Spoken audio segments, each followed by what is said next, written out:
आप एंकर हैं,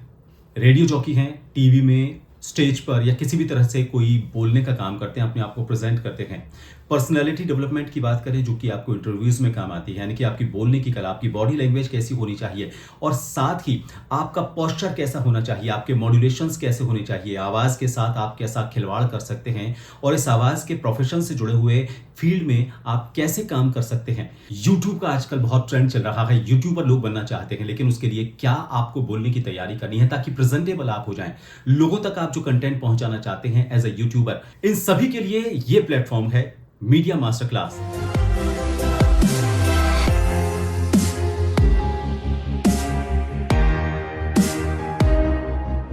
इस YouTube चैनल में आपको जानने को मिलेगा आवाज़ की दुनिया और प्रेजेंटेशन की दुनिया, या फिर आप अपने इंटरव्यू के लिए कहीं जा रहे हैं तो उस वक्त आपको कैसा होना चाहिए। इन सभी के लिए ज्वाइन करें मीडिया मास्टर क्लास।